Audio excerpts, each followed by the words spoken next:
بسم الله الحمد لله رب العالمين الرحمن الرحيم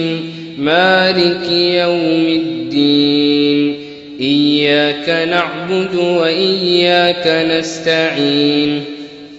اهدنا الصراط المستقيم صراط الذين أنعمت عليهم غير المغضوب عليهم ولا الضالين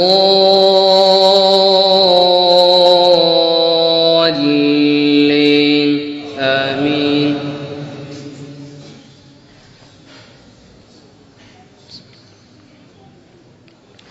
فمن أظلم ممن كذب على الله وكذب بالصدق إذ جاءه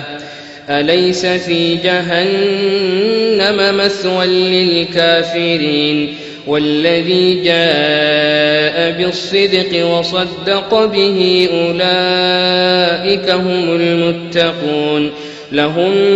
ما يشاءون عند ربهم ذلك جزاء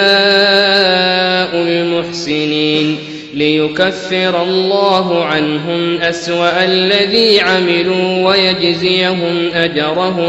ويجزيهم أجرهم بأحسن الذي كانوا يعملون. أليس الله بكاف عبده ويخوفونك بالذين من دونه ومن يضلل الله فما له من هاد ومن يهد الله فما له من مضل. أليس الله بعزيز ذي انتقام ولئن سألتهم من خلق السماوات والأرض ليقولن الله قل أفرأيتم ما تدعون من دون الله إن أرادني الله بضر هل هن كاشفات ضره أو أرادني برحمة هل هن ممسكات رحمته قل حسبي الله عليه يتوكل المتوكلون. قل يا قوم اعملوا على مكانتكم إني عامل فسوف تعلمون من يأتيه عذاب يخزيه ويحل عليه عذاب مقيم. إنا أنزلنا عليك الكتاب للناس بالحق فمن اهتدى فلنفسه ومن ضل فإنما يضل عليها وما أنت عليهم بوكيل. الله يتوفى الأنفس حين موتها والتي لم تمت في منامها فيمسك التي قضى عليها الموت ويرسل الأخرى إلى أجل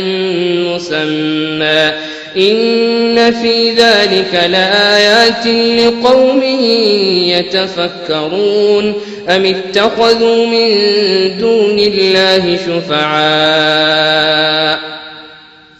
قل أولو كانوا لا يملكون شيئا ولا يعقلون قل لله الشفاعة جميعا له ملك السماوات والأرض ثم إليه ترجعون. وإذا ذكر الله وحده اشمأزت قلوب الذين لا يؤمنون بالآخرة وإذا ذكر الذين من دونه إذا هم يستبشرون. قل اللهم فاطر السماوات والأرض عالم الغيب والشهادة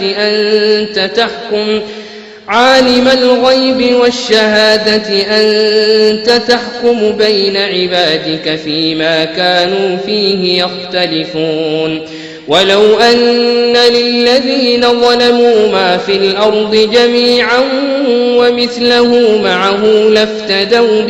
ومثله معه لافتدوا به من سوء العذاب يوم القيامة وبدا لهم من الله ما لم يكونوا يحتسبون وبدا لهم سيئات ما كسبوا وحاق بهم ما كانوا به يستهزئون فإذا مس الإنسان ضر دعانا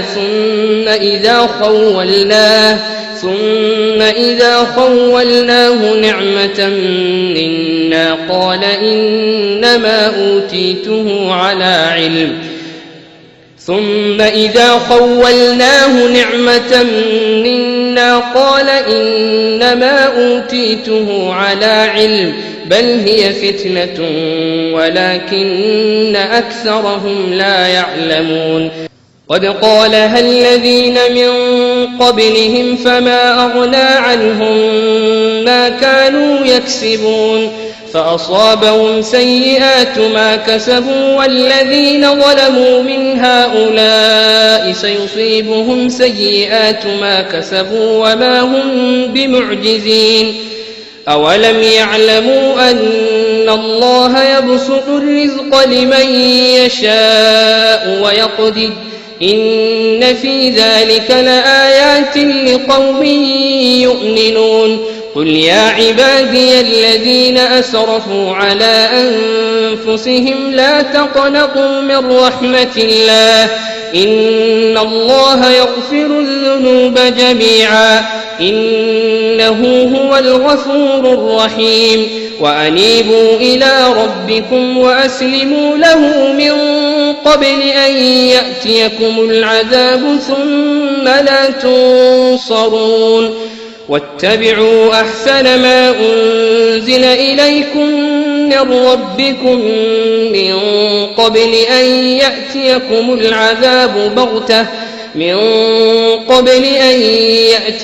العذاب بغتة وأنتم لا تشعرون أن تقول نفس يا حسرة على ما فرطت في جنب الله وإن كنت لمن الساخرين أو تقول لو أن الله هداني لكنت من المتقين أو تقول حين ترى العذاب لو أن لي كرة فأكون من المحسنين بلى قد جاءتك آياتي فكذبت بها واستكبرت وكنت من الكافرين ويوم القيامة ترى الذين كذبوا على الله وجوههم مسودة أليس في جهنم مثوى للمتكبرين وينجي الله الذين اتقوا بمفازتهم لا يمسهم السوء ولا هم يحزنون الله خالق كل شيء وهو على كل شيء وكيل له مقاليد السماوات والأرض والذين كفروا بآيات الله أولئك هم الخاسرون قل أفغير الله تأمروني أعبد أيها الجاهلون ولقد أوحي إليك وإلى الذين من قبلك لئن أشركت ليحبطن عملك ولتكونن من الخاسرين بل الله فاعبد وكن من الشاكرين وما قدروا الله حق قدره والأرض جميعا قبضته يوم القيامة والسماوات مطويات بيمينه سبحانه وتعالى عما يشركون ونفخ في الصور فصعق من في السماوات ومن في الأرض إلا من شاء الله ثم نفخ فيه أخرى فإذا هم قيام ينظرون وأشرقت الأرض بنور ربها ووضع الكتاب وجيء بالنبيين والشهداء وقضي بينهم بالحق وهم لا يظلمون ووفيت كل نفس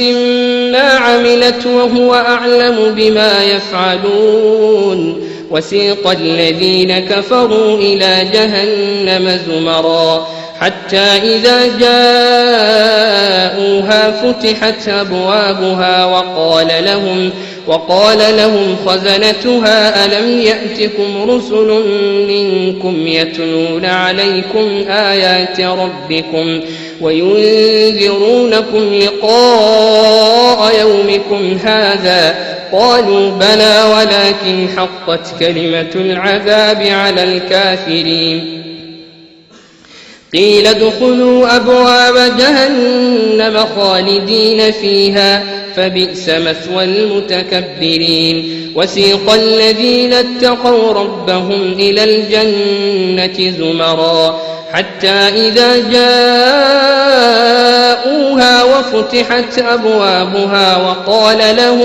وقال لهم خزنتها سلام عليكم طبتم فادخلوها خالدين وقالوا الحمد لله الذي صدقنا وعده وأورثنا الأرض نتبوأ من الجنة حيث نشاء فنعم أجر العاملين وترى الملائكة حافين من حول العرش يسبحون بحمد ربهم وقضي بينهم بالحق وقيل الحمد لله رب العالمين حميم تنزيل الكتاب من الله العزيز العليم غافر الذنب وقابل التوب شديد العقاب ذي الطول لا إله إلا هو إليه المصير ما يجادل في آيات الله إلا الذين كفروا فلا يغرك تقلبهم في البلاد كذبت قبلهم قوم نوح والأحزاب من بعدهم وهمت كل أمة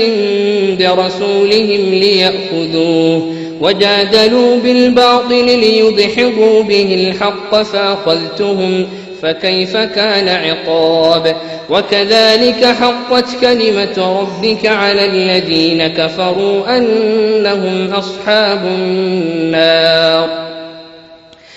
الذين يحملون العرش ومن حوله يسبحون بحمد ربهم ويؤمنون به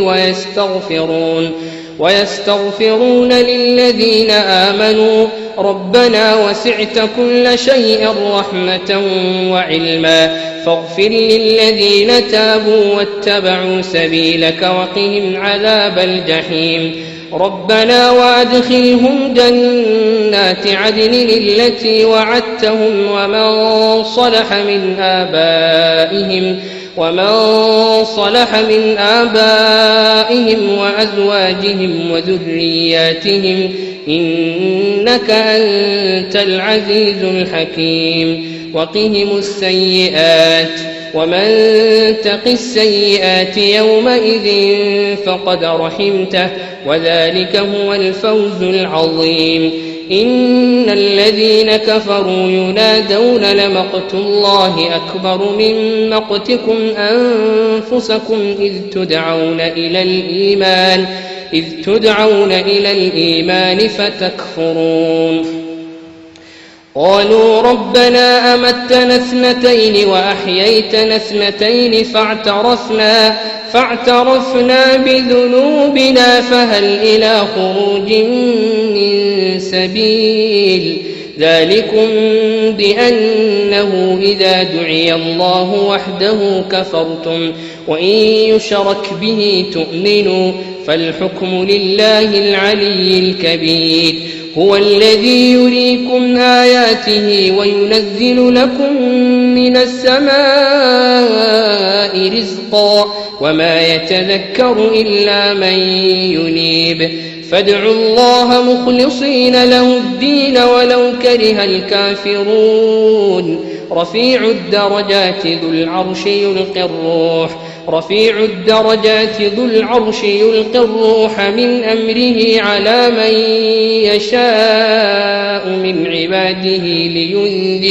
لينذر يوم التلاق يوم هم بارزون لا يخفى على الله منهم شيء لمن الملك اليوم لله الواحد القهار اليوم تجزى كل نفس بما كسبت لا ظلم اليوم إن الله سريع الحساب وأنذرهم يوم الآزفة إذ القلوب لدى الحناجر كاظمين ما للظالمين من حميم ولا شفيع يطاع يعلم خائنة الأعين وما تخفي الصدور والله يقضي بالحق والذين يدعون من دونه لا يقضون بشيء إن الله هو السميع البصير أولم يسيروا في الأرض فينظروا كيف كان عاقبة الذين كانوا من قبلهم كانوا هم أشد منهم قوة وآثارا في الأرض فأخذهم الله بذنوبهم وما كان لهم من الله من واق ذلك بأنهم كانت تأتيهم رسلهم بالبينات فكفروا فأخذهم الله إنه قوي شديد العقاب ولقد أرسلنا موسى بآياتنا وسلطان مبين إلى فرعون وهامان وقارون فقالوا ساحر كذاب فلما جاءهم بالحق من عندنا قالوا اقتلوا أبناء الذين آمنوا معه واستحيوا نساءهم وما كيد الكافرين إلا في ضلال وقال فرعون ذروني أقتل موسى وليدع ربه إني أخاف أن يبدل دينكم أو أن يظهر في الأرض الفساد وقال موسى إني عذت بربي وربكم من كل متكبر لا يؤمن بيوم الحساب وقال رجل مؤمن من آل فرعون يكتم إيمانه أتقتلون رجلا أن يقول ربي الله وقد جاءكم بالبينات من ربكم وإن يك كاذبا فعليه كذبه وإن يك صادقا يصبكم بعض الذي يعدكم إن الله لا يهدي من هو مسرف كذاب يا قوم لكم الملك اليوم ظاهرين في الأرض فمن ينصرنا من بأس الله إن جاءنا قال فرعون ما أريكم إلا ما أرى وما أهديكم إلا سبيل الرشاد وقال الذي آمن يا قوم إني أخاف عليكم مثل يوم الأحزاب مثل دأب قوم نوح وعاد وثمود والذين من بعدهم وما الله يريد ظلما للعباد ويا قوم إني إني أخاف عليكم يوم التناد يوم تولون مدبرين ما لكم من الله من عاصم ومن يضلل الله فما له من هاد ولقد جاءكم يوسف من قبل بالبينات فما زلتم في شك مما جاءكم به حتى إذا هلك قلتم لن يبعث الله من بعده رسولا كذلك يضل الله من هو مسرف مرتاب الذين يجادلون في آيات الله بغير سلطان أتاهم كبر مقتا عند الله وعند الذين آمنوا كذلك يطبع الله على كل قلب متكبر جبار وقال فرعون يا هامان ابن لي صرحا لعلي أبلغ أسباب السماوات فأطلع إلى إله موسى وإني لأظنه كاذبا وكذلك زين لفرعون سوء عمله وصد عن السبيل وما كيد فرعون إلا في تباب وقال الذي آمن يا قوم اتبعون يهدكم سبيل الرشاد يا قوم إنما هذه الحياة الدنيا متاع وإن الآخرة هي دار القرار من عمل سيئة فلا يجزى إلا مثلها ومن عمل صالحا من ذكر أو أنثى وهو مؤمن فأولئك يدخلون الجنة يرزقون فيها بغير حساب ويا قوم ما لي أدعوكم إلى النجاة وتدعونني إلى النار تدعونني لأكفر بالله وأشرك به ما ليس لي به علم وأنا أدعوكم إلى العزيز الغفار لا جرم أن ما تدعونني إليه ليس له دعوة في الدنيا ولا في الآخرة وأن مردنا إلى الله وأن المسرفين هم أصحاب النار فستذكرون ما أقول لكم وأفوض أمري إلى الله إن الله بصير بالعباد فوقاه الله سيئات ما مكروا وحاق بآل فرعون سوء العذاب النار يعرضون عليها غدوا وعشيا ويوم تقوم الساعة أدخلوا آل فرعون أشد العذاب وإذ يتحاجون في النار فيقول الضعفاء للذين استكبروا إنا كنا لكم تبعا فهل أنتم مغنون عنا نصيبا من النار قال الذين استكبروا إنا كل فيها إن الله قد حكم بين العباد وقال الذين في النار لخزنة جهنم ادعوا ربكم يخفف عنا يوما من العذاب قالوا أولم تك تأتيكم رسلكم بالبينات قالوا بلى قالوا فادعوا وما دعاء الكافرين إلا في ضلال إنا لننصر رسلنا والذين آمنوا في الحياة الدنيا ويوم يقوم الأشهاد يوم لا ينفع الظالمين معذرتهم ولهم اللعنة ولهم سوء الدار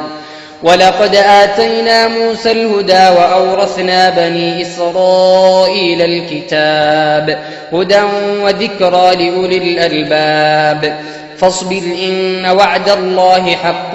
واستغفر لذنبك وسبح بحمد ربك بالعشي والإبكار إن الذين يجادلون في آيات الله بغير سلطان أتاهم إن في صدورهم إلا كبر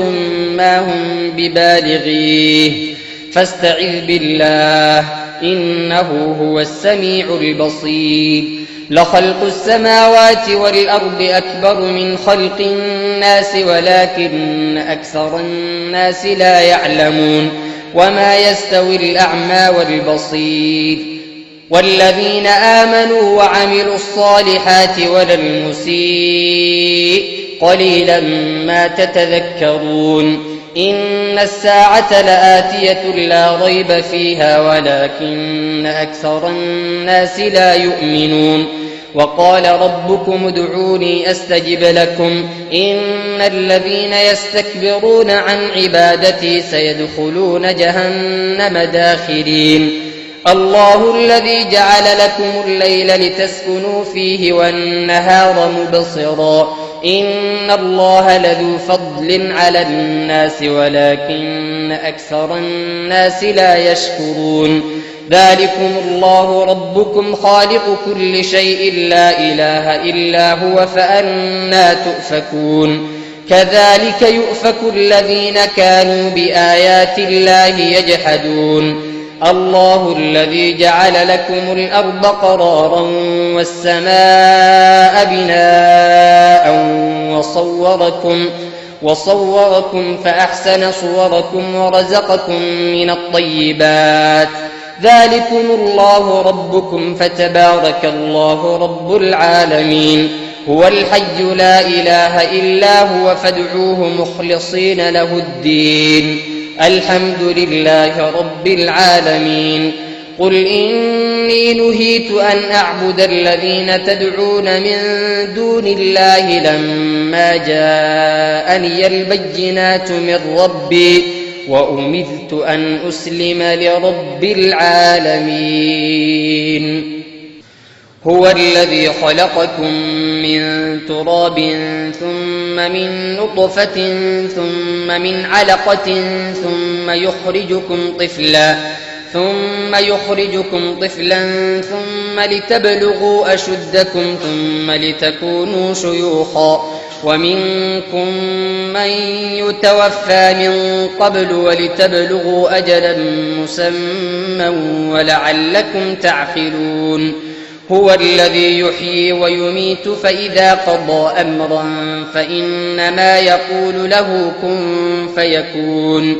ألم تر إلى الذين يجادلون في آيات الله أنى يصرفون الذين كذبوا بالكتاب وبما أرسلنا به رسلنا فسوف يعلمون إذ الأغلال في أعناقهم والسلاسل يسحبون في الحميم ثم في النار يسجرون ثم قيل لهم أين ما كنتم تشركون من دون الله قالوا ضلوا عنا بل لم نكن ندعو من قبل شيئا كذلك يضل الله الكافرين ذلكم بما كنتم تفرحون في الأرض بغير الحق وبما كنتم تمرحون ادخلوا أبواب جهنم خالدين فيها فبئس مثوى المتكبرين فاصبر إن وعد الله حق فإما نرينك بعض الذي نعدهم أو نتوفينك فإلينا يرجعون ولقد أرسلنا رسلا من قبلك منهم من قصصنا عليك ومنهم من لم نقصص عليك وما كان لرسول أن يأتي بآية إلا بإذن الله فإذا جاء أمر الله قضي بالحق وخسر هنالك المبطلون الله الذي جعل لكم الأنعام لتركبوا منها ومنها تأكلون ولكم فيها منافع ولتبلغوا عليها حاجة في صدوركم وعليها وعلى الفلك تحملون ويريكم آياته فأي آيات الله تنكرون أفلم يسيروا في الأرض فينظروا كيف كان عاقبة الذين من قبلهم كانوا أكثر منهم وأشد قوة وآثارا في الأرض فما أغنى عنهم ما كانوا يكسبون فلما جاءتهم رسلهم بالبينات فرحوا بما عندهم من العلم وحاق بهم ما كانوا به يستهزئون فلما رأوا بأسنا قالوا آمنا بالله وحده وكفرنا بما كنا به مشركين فلم يك ينفعهم إيمانهم لما رأوا بأسنا سنة الله التي قد خلت في عباده وخسر هنالك الكافرون.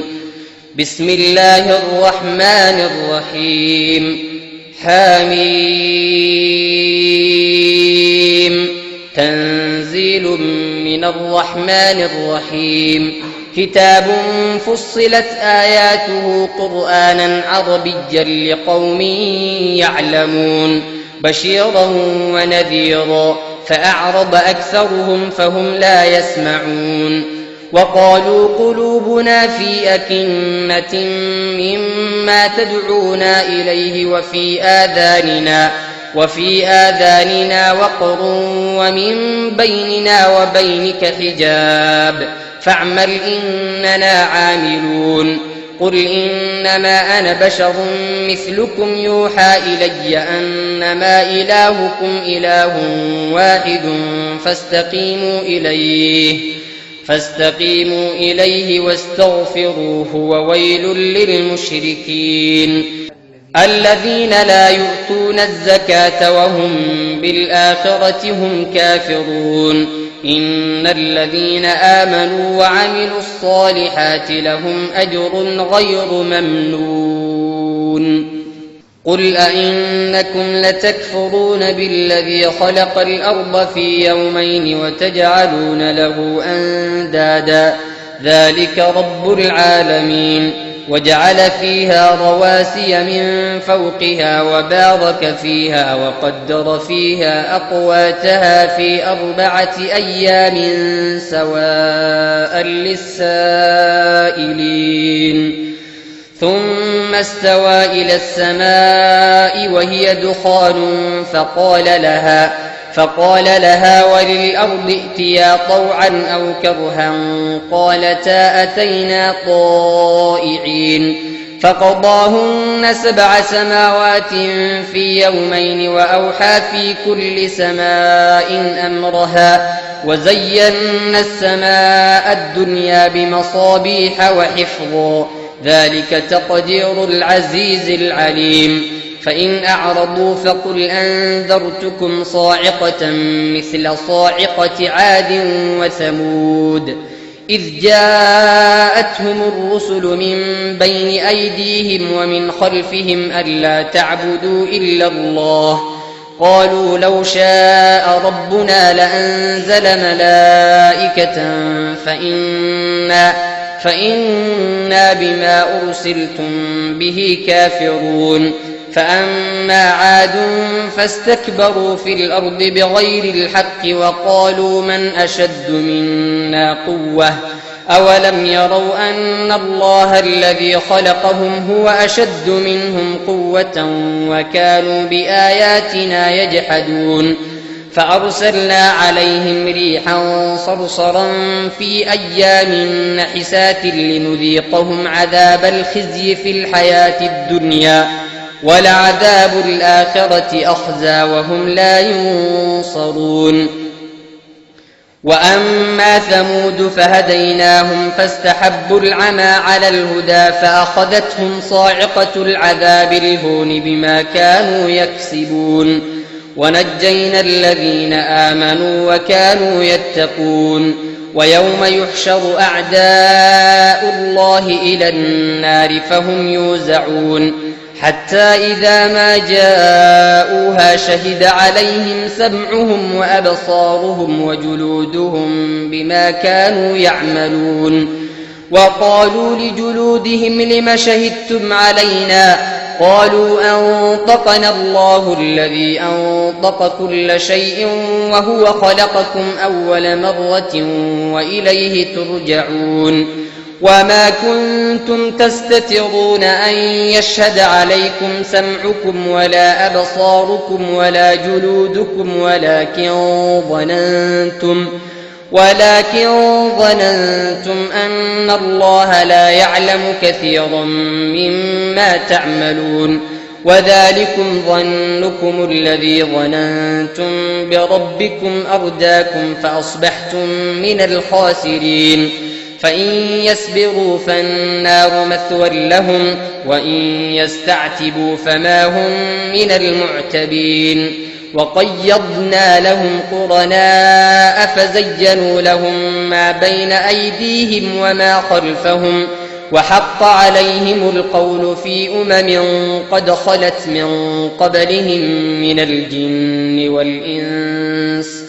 إنهم كانوا خاسرين وقال الذين كفروا لا تسمعوا لهذا القرآن والغوا فيه لعلكم تغلبون فلنذيقن الذين كفروا عذابا شديدا ولنجزينهم أسوأ الذي كانوا يعملون ذلك جزاء أعداء الله النار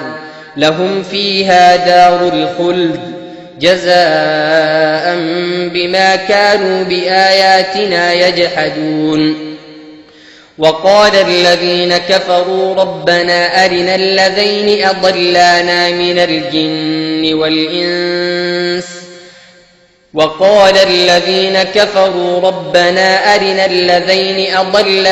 من الجن والإنس نجعلهما تحت أقدامنا ليكونا من الأسفلين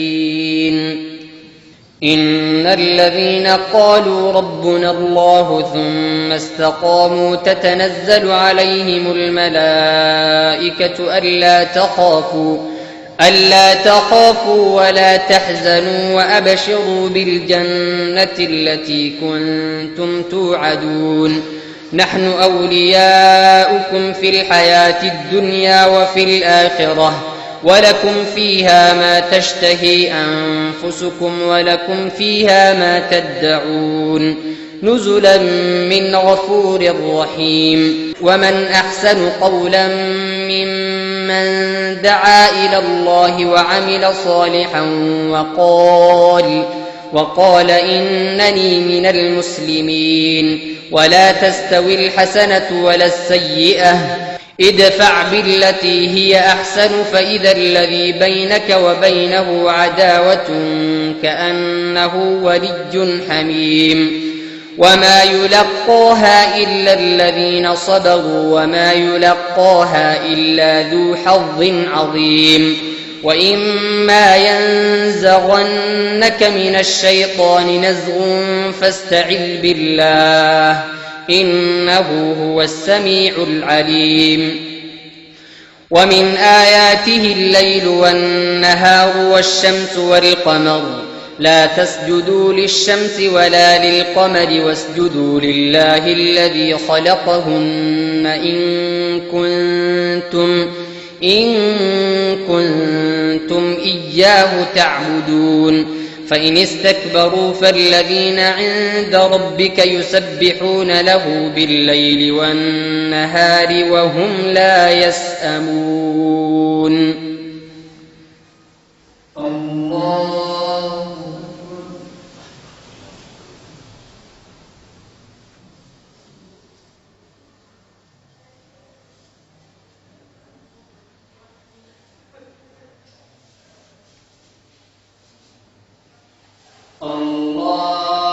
أكبر ومن آياته أنك ترى الأرض خاشعة فإذا أنزلنا عليها الماء اهتزت وربت إن الذي أحياها لمحيي الموتى إنه على كل شيء قدير إن الذين يلحدون في آياتنا لا يخفون علينا أفمن يلقى في النار خير أم من يأتي آمنا يوم القيامة اعملوا ما شئتم إنه بما تعملون بصير إن الذين كفروا بالذكر لما جاءهم وإنه لكتاب عزيز لا يأتيه الباطل من بين يديه ولا من خلفه تنزيل من حكيم حميد ما يقال لك إلا ما قد قيل للرسل من قبلك إن ربك لذو مغفرة وذو عقاب أليم ولو جعلناه قرآنا أعجميا لقالوا لولا فصلت آياته أعجمي وعربي قل هو للذين آمنوا هدى وشفاء والذين لا يؤمنون في آذانهم وقر وهو عليهم عمى أولئك ينادون من مكان بعيد ولقد آتينا موسى الكتاب فاختلف فيه ولولا كلمة سبقت من ربك لقضي بينهم وإنهم لفي شك منه مريب من عمل صالحا فلنفسه ومن أساء فعليها وما ربك بظلام للعبيد الله